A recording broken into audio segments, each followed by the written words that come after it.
Namun seketika itu juga ekspresi penuh penghinaan muncul di wajahnya yang jelek.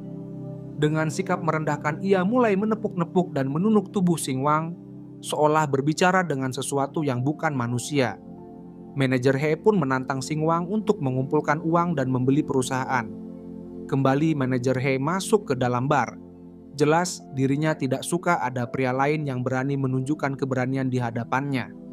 Namun kerusakan sudah terjadi. Semangat Zhan Qingqing yang sebelumnya begitu berapi-api kini telah hilang digantikan oleh ketakutan dan kebingungan. Dirinya mulai mempertanyakan apakah semua penontonnya benar-benar palsu, hanya bot dan penonton bayaran belaka. Gawen melihat bahwa sahabatnya mulai terseret ke dalam pusaran pemikiran berbahaya. Zhan Qingqing sangat mencintai para penggemar setianya di siaran langsung. Dirinya begitu menghargai para Big Brother yang rela menghamburkan uang untuknya dan sekarang. Pemikiran bahwa semua itu mungkin hanya rekayasa. Perusahaan membuatnya mulai meragukan segalanya. Untungnya Gawen ada di sana untuk membawanya kembali ke kenyataan. Gawen mengingatkan bahwa banyak orang benar-benar menikmati siaran make up Zhan Qingqing. Kata-kata manajer He hanyalah upaya untuk menjatuhkan kepercayaan dirinya, membuatnya merasa berhutang budi kepada perusahaan agar tetap patuh. Gawen cukup pintar untuk tidak terpancing oleh omongan pria goblok itu. Tetapi Zhan Qingqing tidak. Singwang mengamati kedua gadis itu saling menghibur dan tidak bisa menahan diri untuk ikut terpengaruh. Gawen kemudian mengungkapkan rasa terima kasihnya kepada Singwang karena telah membela mereka melawan manajer He. Zhan Qingqing juga melakukan hal yang sama, meskipun tindakan mereka telah membuat manajer itu marah. Jika bukan karena kejadian ini, mereka tidak akan pernah tahu seberapa rendahnya perusahaan memandang para talenta mereka. Zhan Qingqing tidak lagi merasa kasihan pada dirinya sendiri. Sekarang yang dirinya rasakan hanyalah amarah. Gawen lalu menoleh ke arah Singwang dan menegaskan bahwa mereka hanyalah mantan rekan kerja. Jadi dirinya tidak perlu repot-repot membelanya seperti itu. Dengan senyum cerah Pepsodent, Singwang meyakinkannya bahwa tidak masalah. Dirinya sudah lama tidak menyukai bos goblok itu. Jadi akhirnya bisa meledakkan emosinya seperti tadi terasa sangat melegakan. Gawen ikut tersenyum perlahan. Gawen mulai melihat pesona pemuda itu. Mungkin mereka tidak akan punya kesempatan untuk bertemu lagi. Tetapi Gawen berharap yang terbaik untuk Singwang. Dan berharap Singwang bisa meraih kesuksesan besar sekarang. Setelah Singwang berdiri di atas kakinya sendiri, malam itu hubungan mereka sebagai mantan rekan kerja menjadi lebih dekat. Saat perpisahan tiba mereka berjabat tangan dan rasa hormat yang tulus terbentuk di antara keduanya. Gawen dan Zhan Qingqing akhirnya masuk ke mobil untuk pulang. Sementara Singwang tetap berdiri di pinggir jalan, bersikeras untuk naik taksi sendiri. Saat berjalan sendirian, pikirannya kembali ke kejadian tadi. Dirinya terlalu fokus mengirimkan roket hingga hampir saja identitasnya sebagai Big Brother terungkap gara-gara bunyi notifikasi. Namun di penghujung hari, saldo rekeningnya telah mencapai angka luar biasa 109 juta yuan. Jika terus seperti ini, dirinya akan segera menyentuh status miliarder. Sebelum merayakan lonjakan besar dalam hidupnya, Singwang mulai mencari cara untuk pulang. Tiket kereta terasa terlalu biasa, jadi dirinya memilih untuk memesan penerbangan. Harga tiket pesawat ternyata cukup mahal bahkan untuk penerbangan domestik. Kereta hijau yang sebelumnya dirinya tumpangi hanya sedikit lebih dari 300 yuan. Jadi melihat harga tiket pesawat terasa cukup mengejutkan. Singwang pun menekan tombol konfirmasi pemesanan, menghamburkan uang untuk transportasi seharusnya. Tidak menjadi masalah lagi mulai sekarang. SH Airlines sukses menguras 4.000 yuan dari dompetnya. Tetapi perjalanan pulang seharusnya akan lebih-lebih nyaman. Selain itu, sistem bahkan memberinya 10.000 yuan tambahan karena memilih tiket kelas 1 paling mahal malam ini. Setelah semua kejadian malam itu, Singwang langsung kembali ke asrama untuk mendapatkan istirahat yang sangat dibutuhkan. Tidur nyenyaknya berlangsung hingga pagi. Dirinya akan tetap terlelap lebih lama. Lalu seseorang mengetuk pintu dengan keras, dan suara menyebalkan pemilik kos yang menagih uang sewa. Mendengar suara wanita tua itu secara otomatis membuat tubuhnya terbangun dalam keadaan stres dan kesal. Hal ini selalu terjadi setiap bulan, seminggu sebelum tenggat pembayaran. Pemilik kos itu tidak pernah punya pekerjaan lain selain mengomel soal uang sewa. Bahkan Xing Wang merasa hampir trauma dengan siksaan psikologis ini, tidak peduli seberapa keras dirinya mencoba menutup telinganya.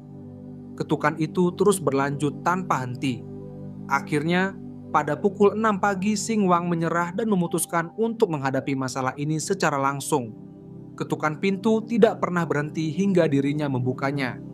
Dengan ponsel di tangan, begitu pintu terbuka, pemilik kos langsung melancarkan ceramahnya tentang bagaimana anak muda zaman sekarang terlalu malas dan harus terus diingatkan akan tanggung jawab mereka.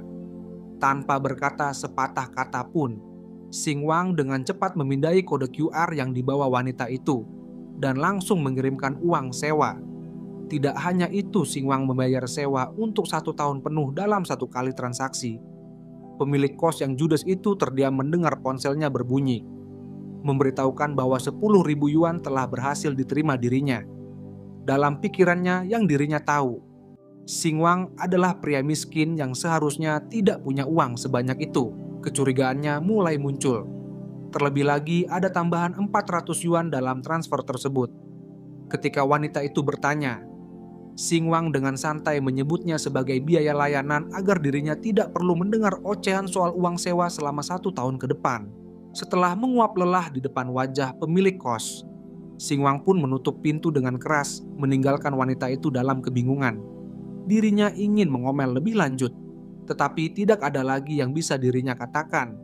Akhirnya Xing Wang mendapatkan ketenangan dan kembali ke tempat tidurnya karena penerbangannya dijadwalkan berangkat pukul 10 pagi. Xing Wang memperkirakan masih bisa tidur selama 3 jam lagi. Dari ranjang bawah teman sekamarnya bertanya, apakah Xing Wang baru saja memenangkan lotre atau semacamnya. Namun, Xing Wang tidak bisa menjawab, dirinya sudah kembali ke alam demon. Membayar uang sewa untuk 1 tahun penuh, bahkan memberikan tip kepada pemilik kos adalah cara yang cukup mencolok untuk menunjukkan bahwa hidupnya telah berubah drastis. Sistem memberikan hadiah berupa sebuah villa di Swanbei Sun City atas pencapaian yang telah dicapai. Rasa ngantuk yang sebelumnya masih menguasai tubuh seketika menghilang saat notifikasi sistem itu muncul. Dengan penuh antusias, pesan tersebut dibaca ulang untuk memastikan apakah dirinya tidak salah lihat. Ternyata benar, kini Xing Wang bukan hanya memiliki rumah, tetapi juga kunci villa barunya. Teman sekamar hanya bisa menatap Xing Wang dengan ekspresi bingung, seolah melihat seorang pria aneh dan goblok. Sambil duduk di tempat tidur, Xing Wang mulai mengunci barang-barangnya. Dari kasurnya atas, dirinya melompati pagar pengaman dan turun ke lantai dengan gesit. Teman sekamarnya pun bertanya, kemana Xing Wang akan pergi? Xing Wang pun mengatakan bahwa dirinya akhirnya pulang ke rumah. Tujuan pertama adalah bandara, dan dirinya tidak akan kembali dalam waktu dekat karena ada urusan yang harus diselesaikan di sana. Teman sekamar yang masih terkejut buru-buru mengejarnya, mengingatkan agar membawa koper. Namun, hal itu tidak lagi diperlukan, fokusnya hanya satu, pulang ke rumah dan memastikan ibunya mendapatkan kamar VIP di rumah sakit, bukan sekadar akomodasi standar. Sementara itu di kamar rumah sakit, ayah Xing Wang tengah sibuk mengupas apel untuk ibu yang masih terbaring lemah. Sambil menyerahkan sepotong apel yang telah dikupas, ayah memberitahu istrinya bahwa anak mereka akan segera datang. Anak itu begitu bersemangat hingga langsung mengirimkan 100.000 yuan yang katanya diperoleh dari pekerjaan paruh waktu. Sang ibu mulai khawatir, tidak masuk akal seseorang bisa mendapatkan uang sebanyak itu hanya dari pekerjaan sampingan. Jangan-jangan putranya terlibat dalam sesuatu yang ilegal. Namun sang ayah hanya tertawa kecil sebagai orang yang mengenal Xing Wang lebih baik dari siapapun. Dirinya tahu anaknya bukan tipe orang yang akan terlibat dalam hal-hal semacam itu. Tak lama kemudian pintu kamar rumah sakit terbuka lebar. Xing Wang dengan rambut pirang dan aura percaya diri masuk dengan langkah cepat. Ekspresi cemas terlihat jelas di wajahnya. Xing Wang pun langsung bertanya, bagaimana keadaan ibu? Sebagai anak yang baik, dirinya tidak ingin ibunya merasa tidak nyaman sedikit pun. Ibu Singwang pun meyakinkan putranya bahwa kondisinya tidak terlalu buruk. Dirinya hanya membutuhkan operasi kecil untuk penyakitnya dan semua tanda vitalnya menunjukkan perkembangan yang positif. Ayah sebenarnya sudah menjelaskan ini melalui telepon, tetapi tetap saja anak itu bersikeras untuk pulang. Bahkan melihat peluh yang membasahi tubuhnya, sepertinya dirinya benar-benar berlari sepanjang jalan menuju rumah sakit. Lalu sang ayah bertanya tentang pekerjaannya, apakah ada masalah dengan bos karena mengambil cuti mendadak. Tanpa ragu, Singwang memilih untuk jujur, karena Singwang anak yang rajin dan pandai, suka menabung dan suka colai. Dengan sepenuh hati, Singwang mengaku bahwa dirinya telah berhenti dari pekerjaan itu. Orang tuanya langsung terkejut. Keputusan mendadak seperti ini tentu membuat siapapun kaget. Namun mereka tidak menyalahkannya. Sebagai orang tua yang baik dan tidak sombong, mereka tahu bahwa Singwang adalah anak yang selalu bisa bertahan dalam situasi apapun. Mereka juga sadar bahwa hidup di kota tidak mudah baginya. Jadi sekarang mungkin sudah waktunya bagi Singwang untuk beristirahat dan menikmati makanan rumah. Dengan kehangatan yang hanya bisa diberikan oleh orang tua, semua kecemasan Singwang perlahan-lahan mencair. Orang tuanya selalu menjadi tempat paling aman baginya. Mereka selalu memahami dan mendukung setiap keputusannya. Setelah perasaan lega mulai tumbuh, Singwang pun bertanya apakah biaya pengobatan sudah benar-benar lunas. Ayah Singwang menjelaskan bahwa sebagian besar hutang sudah dibayar kemarin setelah mereka berbicara melalui telepon. Bahkan, dirinya berencana mengembalikan 100.000 yuan yang dikirim Singwang, agar anaknya bisa menggunakannya untuk kebutuhan sendiri. Sebagai anak muda, pasti ada banyak hal yang memerlukan uang. Namun Singwang menolak. Dirinya meminta ayahnya untuk menyimpan uang itu sebagai dana keluarga. Sedangkan untuk sisa hutang yang belum terbayar, dirinya ingin segera melunasinya sendiri. Mendengar itu, ekspresi ayahnya berubah sedikit canggung. Dirinya menyebutkan tentang kerabat yang telah meminjamkan uang kepada mereka. Melihat cara ayahnya berbicara, Singwang langsung merasa tidak enak. Dirinya punya firasat buruk tentang hutang ini. Kemungkinan besar ayahnya meminjam uang dari paman mereka. Dan itu bukanlah hal yang baik. Tanpa pikir panjang, Singwang bergegas keluar dari ruangan. Tujuannya jelas melunasi hutang itu secepat mungkin. Ayahnya mencoba menghentikannya, berjanji bahwa dirinya akan mencari cara untuk membayar hutang itu sendiri. Tidak perlu Singwang yang menanggung semuanya. Sebagai seorang ayah, dirinya tidak ingin mengacaukan masa depan putranya yang telah bekerja keras untuk mendapatkan uang. Melihat suami dan anaknya berdebat, air mata ibu mulai mengalir. Dirinya merasa bersalah karena sakitnya telah membebani keluarga. Sebagai seorang ibu, dirinya tahu betul betapa keras anaknya bekerja di kota, tetapi sekarang dirinya malah harus mengkhawatirkan biaya rumah sakit. Selama ini Singwang selalu rutin mengirimkan uang kepada mereka, meskipun kehidupannya sendiri di luar sana sangat sulit. Dirinya harus membayar sewa, bersosialisasi, dan memenuhi kebutuhan hidup lainnya. Namun di atas segalanya, Singwang selalu menempatkan keluarga di posisi pertama. Melihat air mata ibunya, Singwang berusaha sekuat tenaga untuk meyakinkannya bahwa dirinya baik-baik saja. Selain itu, sekarang dirinya memiliki pekerjaan paruh waktu yang sangat menguntungkan. Jadi tidak perlu lagi khawatir soal uang. Bahkan dirinya bisa menyewa dokter spesialis terbaik untuk merawat ibunya tanpa harus memikirkan biaya.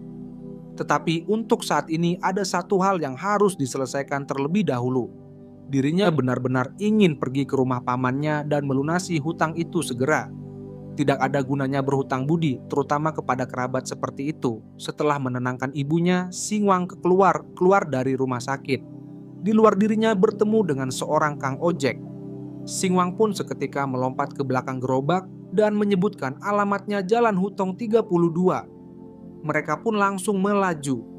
Saat duduk di belakang, Singwang mulai merasakan betapa buruknya jalanan.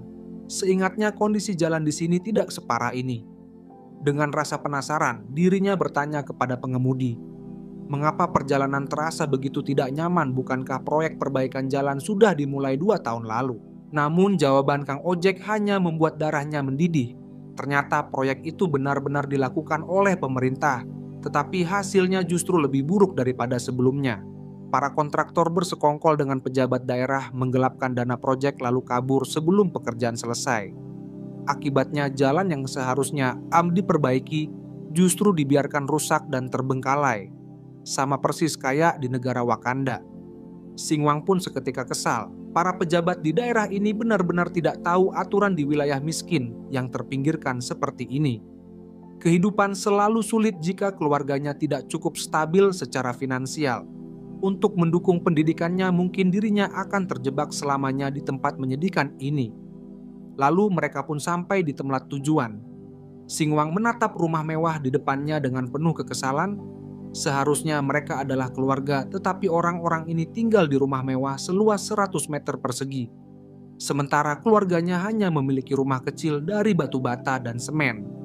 Jika saja mereka tidak mengambil semua uang kompensasi relokasi dari kakeknya, tidak akan ada kesenjangan sebesar ini di antara mereka.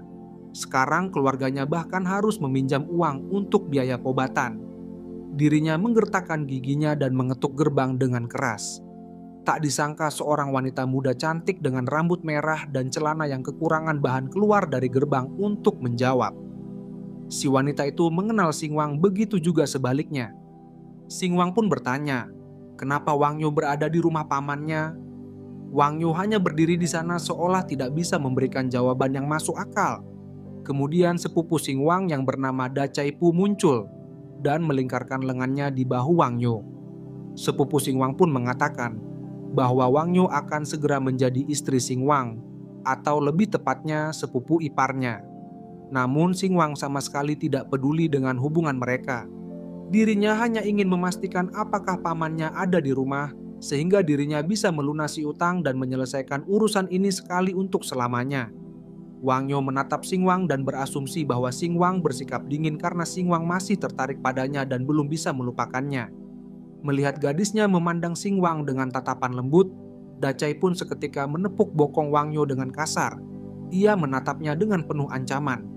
Dan ia mengingatkan Wangyo bahwa Wangyo akan segera menjadi istrinya. Jadi Wangyo tidak boleh membiarkan matanya mengembara ke arah pria lain. Wangyo pun meyakinkan tunangannya bahwa dirinya hanya melihat betapa menyedihkan Singwang sekarang. Dirinya tidak mengenakan satupun barang bermerek. Singwang mengklaim tinggal di kota besar, tetapi justru semakin mundur ke belakang.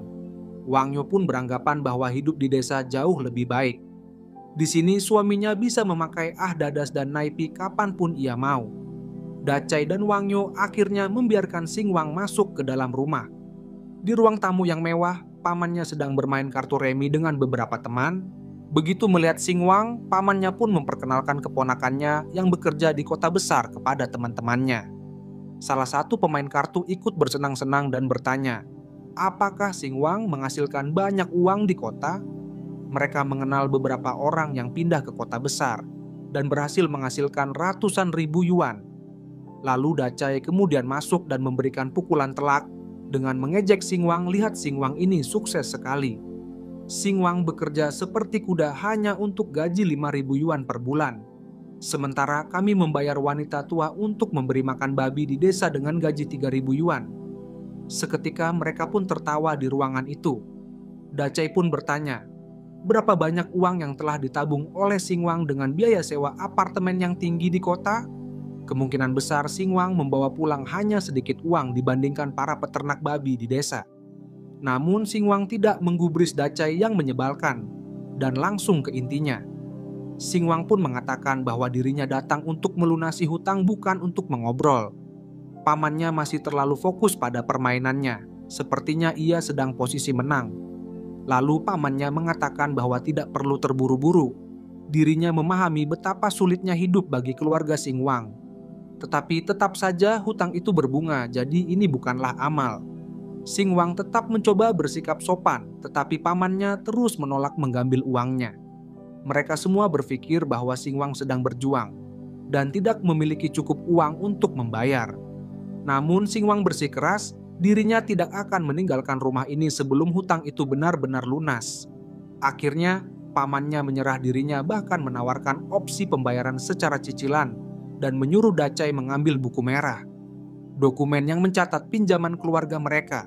Njing sampai dicatat Bray. Saat menyerahkan buku itu kepada Singwang, Dacai pun merasa kasihan kepada Singwang. Dirinya mungkin masih menganggap Singwang sebagai keluarga. Tetapi pamannya segera menepis emosi itu. Paman Singwang pun mengatakan bahwa Singwang terlalu sombong, padahal kita ini keluarga seharusnya saling membantu. Tanpa babi bu bebo, Singwang pun menyelesaikan transfer 51.000 yuan ke rekening pamannya termasuk bunganya.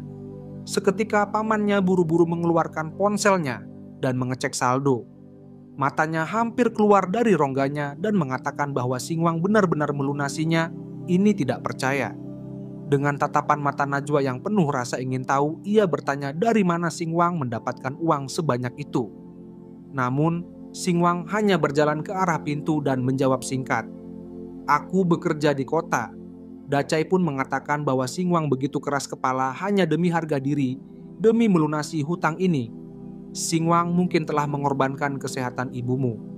Mungkin beberapa hari yang lalu perkataan itu masih ada benarnya. Namun sekarang keadaan sudah berubah." Saat Singwang keluar dari rumah, Wang Yo tiba-tiba berlari mengejarnya. Wang Yo pun tersenyum dan mengatakan bahwa dirinya akan mengantarnya pergi. Alasannya, Wang Yo ingin meluruskan kesalahpahaman agar hubungan keluarga mereka tetap baik. Dacai menyetujuinya, dirinya ingin gadisnya memastikan bahwa Singwang tahu tempatnya. Begitu mereka berada di luar rumah, Wang Yo pun mengatakan bahwa Singwang harus berhenti bergantung pada perasaan lamanya pada dirinya. Mereka sudah bukan siapa-siapa lagi. Mereka memang tumbuh bersama dan Wang Yo tahu kalau Singwang menyukainya. Tapi bagi Wang Yo, Singwang hanya seperti adik kecil. Sebentar lagi dirinya akan menikah dengan Dacai. Jadi lebih baik Singwang melupakan perasaannya. Lalu Singwang menatap Wang Yo dan mengatakan bahwa gadis ini benar-benar percaya diri sampai ke ujung dunia. Namun Wang Yo belum selesai. Dirinya lalu berkata jika orang-orang tahu kalau Singwang masih menyukainya, itu akan memalukan bagi keluarga ini. Bisa mencoreng reputasi mereka semua. Saat itu juga Singwang tidak bisa menahan tawanya. Dirinya tertawa begitu keras hingga kedengaran sampai tetangga sebelah. Singwang pun menatap Wang Yo dengan penuh hinaan dan mengatakan bahwa Wang Yo sebaiknya bercermin dahulu sebelum berkata seperti itu. Kemudian tanpa menoleh ke belakang, Singwang pun pergi. Seketika Wang Yo pun membatu dan bingung. Wang Yo sangat marah mendengar kata-kata itu. Tetapi Singwang tidak peduli. Dirinya melihat situasi ini dengan cara yang berbeda. Wang Yo tidak pernah menjadi kekasih masa kecilnya, hanya seorang teman yang dulu bersenang-senang dengannya. Seperti saat mereka saling melempar kotoran sapi, tentu saja Singwang mengingat betapa baiknya gadis itu saat masih kecil.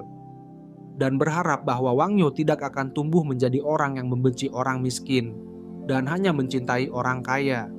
Singwang berharap Wang Yo menjadi orang yang pekerja keras, ceria dan memperlakukan semua orang dengan kasih sayang tanpa memandang status ekonomi mereka.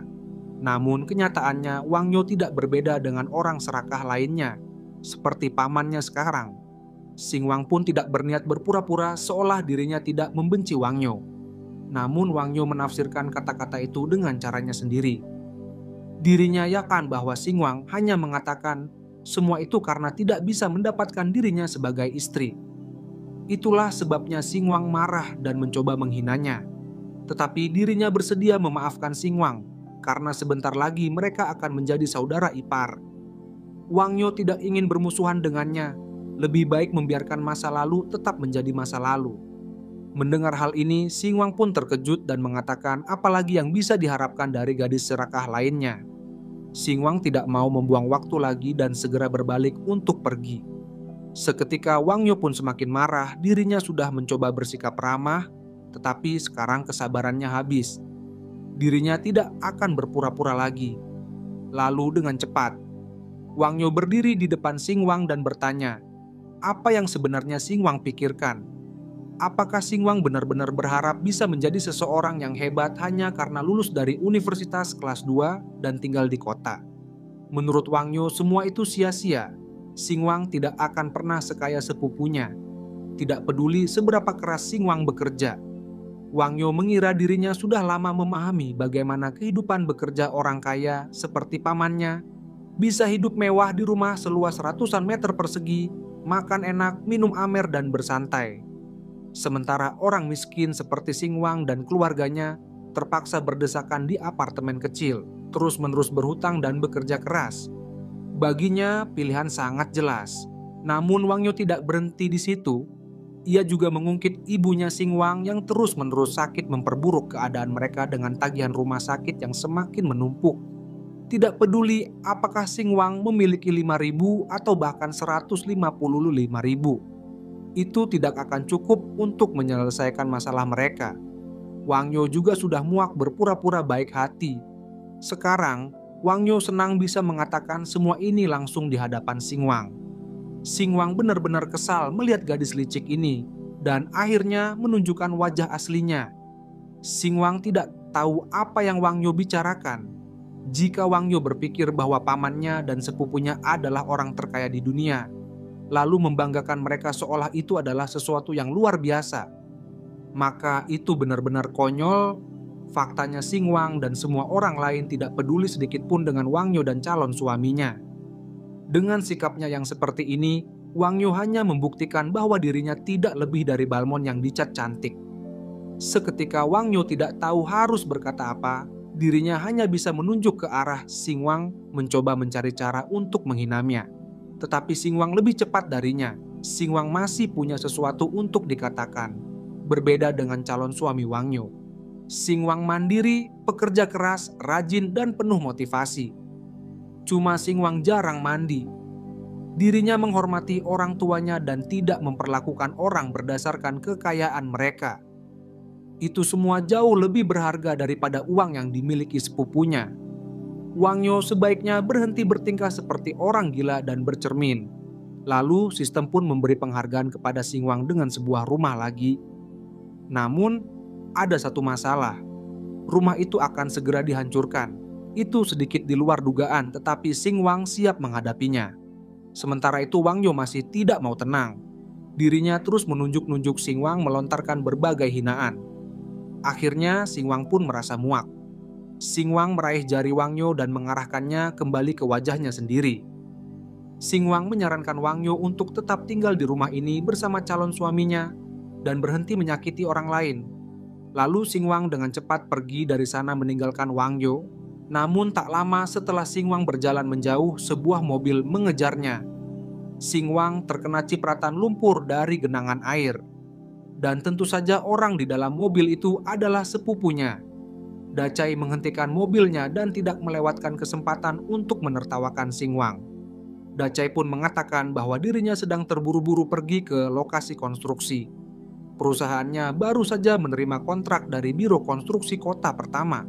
Dan sekarang dirinya yang bertanggung jawab atas pembangunan jalan di kota itu. Dacai bahkan menawarkan Xing Wang pekerjaan jika mau selalu ada posisi tersedia di lokasi proyek. Xing Wang pun seketika menyadari mengapa jalanan di kota begitu buruk. Sudah jelas putra pamannya mewarisi bakat korupsi. Jika begitu Xing Wang siap membantu kampung halamannya dan menyingkirkan para penjahat ini dari kontrak pemerintah. Untuk itu Xing Wang pergi ke Biro Konstruksi Kota pertama dan mensponsori pembangunan jalan baru di kota. Menggantikan proyek jalan rusak yang dikelola sepupunya, penduduk kota sangat berterima kasih atas tindakannya dan berjanji akan selalu mengingat kebaikannya. Bagi Xing Wang itu hanyalah hal kecil, tentu saja sistem kembali menghadiahinya sebagai bentuk penghargaan karena telah berinvestasi dalam pembangunan kampung halamannya. Xing Wang diberikan 100 rumah untuk dimiliki. Xing Wang pun mengatakan, meskipun sudah terbiasa menerima hadiah besar dari sistem, tetap saja merasa terkejut. Dirinya bahkan tidak tahu harus berbuat apa dengan semua properti itu. Namun sistem tidak bisa membantunya kali ini. Hadiah ini diberikan berdasarkan tindakannya. Dan sekarang, Xing Wang sendiri yang harus memutuskan bagaimana mengelolanya. Tapi tentu saja lebih baik memiliki 100 rumah daripada tidak punya apa-apa. Meski begitu dirinya mulai menyadari bahwa sistem ini semakin abstrak. Jika dulu Xing Wang hanya menerima uang dalam jumlah kecil, sekarang Xing Wang mendapatkan ratusan rumah. Xing Wang pun bertanya-tanya, apa yang akan terjadi selanjutnya? Apakah kekayaan seluruh dunia akan jatuh ke tangannya atau akan mempunyai dunia sendiri? Untuk pertanyaan ini Xing Wang belum menemukan jawabannya. Keesokan harinya di rumah sakit, Xing Wang terlihat sedang mengupas apel untuk ibunya. Dirinya menikmati momen penuh kasih sayang antara ibu dan anak. Tak lama kemudian, dokter dan perawat masuk dengan senyuman. Mereka memberitahu bahwa operasi telah berhasil dan sang ibu kini bisa segera pulang. Padahal operasi itu baru dilakukan kemarin. Singwang segera menolak keputusan tersebut. Dirinya menegaskan bahwa ibunya masih membutuhkan waktu pemulihan lebih lama. Dan seharusnya tidak dipulangkan begitu cepat. Biaya bukanlah masalah sama sekali baginya. Namun dengan ekspresi gelap layaknya Zetsu, dokter itu mengatakan bahwa surat pemulangan sudah diproses. Si dokter bahkan memerintahkan perawat untuk segera membantu pasien berkemas. Singwang pun tidak mau tinggal diam. Dalam pikiran Singwang, jelas-jelas ada sesuatu yang mencurigakan di sini. Ibunya yang khawatir mencoba menenangkan Singwang agar tidak memperpanjang masalah. Namun dokter itu mulai kehilangan kesabarannya, sikapnya yang awalnya sopan berubah menjadi dingin. Dokter pun menegaskan bahwa pasien ini hanya membuang-buang sumber daya medis, sementara masih banyak pasien lain yang membutuhkan kamar tersebut. Mendengar hal ini, Singwang pun seketika marah dan membanting pisau yang dirinya gunakan untuk mengupas apel ke meja. Dokter itu langsung ketakutan. Namun dengan cepat, dokter kembali menunjukkan sikap angkuhnya dan mengancam akan memanggil keamanan jika Singwang terus membuat masalah. Lalu ibu Singwang pun mencoba membujuk putranya agar mereka mengalah saja, tidak perlu menghabiskan lebih banyak uang untuk biaya rumah sakit. Dokter itu pun mengatakan bahwa Singwang seharusnya menjadi anak yang baik dan mendengarkan ibunya. Dokter itu pun berbalik ke perawat dan memerintahkan perawat untuk segera membersihkan jejak kemiskinan dari kamar tersebut. Seketika Singwang pun marah dan hampir membuka segel kedelapannya. Singwang tidak akan membiarkan hal ini begitu saja. Singwang pun meminta ibunya menunggu sebentar dan menghubungi ayahnya. Sementara dirinya akan menangani sesuatu. Ibu Singwang pun khawatir putranya yang keras kepala ini akan menimbulkan masalah. Seketika Singwang meyakinkan ibunya bahwa kali ini dirinya tidak akan menggunakan kekerasan. Di dalam kantor kepala dokter, Dr. Lee sedang berbicara di telepon, meyakinkan seseorang bahwa kamar sudah dikosongkan dan pasien baru bisa segera masuk. Ternyata alasan Dr. Lee mengusir ibu Singwang adalah karena ingin memberikan kamar tersebut kepada pasien lain yang hanya mengalami keseleo ringan. Goblok nih dokter. Dan yang menelepon Dr. Lee adalah sepupu Singwang. Dacai pun memuji Dr. Lee karena bekerja cepat. Dr. Lee senang karena pasien miskin telah diusir dan bisa digantikan dengan pasien yang lebih kaya. Dirinya bahkan mengeluh karena membiarkan orang miskin yang tidak bisa membayar tepat waktu dan terlilit utang tetap dirawat di rumah sakit adalah pemborosan ruang belaka. Sebagai tanda terima kasih, Dacai berjanji akan mentraktir dokter itu makan malam. Namun sebenarnya semua ini hanya dilakukannya untuk menyusahkan sepupunya. Dacai tidak suka jika ada yang berani menentangnya di wilayah kekuasaannya di kota kecil ini. Sementara itu, Dr. Lee tertawa puas sambil menggenggam amplop tebal berisi uang yang baru saja ia kantongi. Tanpa Dr. Lee sadari, Singwang telah mendengar seluruh percakapan itu dari balik pintu. Singwang pun mengatakan dalam pikirannya, jika para bajingan ini ingin bermain dengan uang, maka Singwang akan dengan senang hati ikut bermain. Dirinya tahu bahwa uang bisa membuat hal yang mustahil menjadi kenyataan. Dan dalam urusan ini Singwang adalah seorang ahli. Tujuan berikutnya adalah kantor direktur rumah sakit. Lalu Singwang mengetuk pintu dan masuk. Sang direktur yang kebingungan bertanya siapa Singwang. Dengan santai, Singwang berjalan masuk dan memperkenalkan diri sebagai hanya pasien biasa. Merasa terganggu dengan sikap santai tamunya, direktur rumah sakit menyuruhnya pergi dan mengurus keperluannya di meja pendaftaran. Namun tanpa babi bu bebo, Singwang langsung menyampaikan maksudnya. Singwang ingin menyumbangkan 1 gedung penuh untuk rumah sakit. Awalnya direktur tidak mendengarkan dengan serius dan malah menyuruhnya keluar dengan kasar. Namun ketika akhirnya menyadari apa yang dikatakan oleh pemuda itu, dengan ragu direktur bertanya, apakah Singwang benar-benar mengerti berapa biaya untuk menyumbangkan sebuah gedung? Menilai dari penampilannya, direktur beranggapan bahwa pemuda ini bahkan mungkin tidak memiliki 200 yuan di sakunya. Namun Singwang dengan tenang meyakinkannya bahwa dirinya sudah mempertimbangkan semuanya. Masalah dana tidak akan menjadi kendala. Dan cerita pun berakhir di sini. Terima kasih buat kalian yang udah nonton sampai akhir. Gimana menurut kalian? Seru gak? Kalau seru komen di bawah. Dan buat kalian yang penasaran dengan kelanjutannya, kalian bisa tekan tombol subscribe dan nyalain lonceng notifikasi agar kalian tidak ketinggalan video terbaru dari channel ini. Sekian dari Mimin dan salam perkentodan.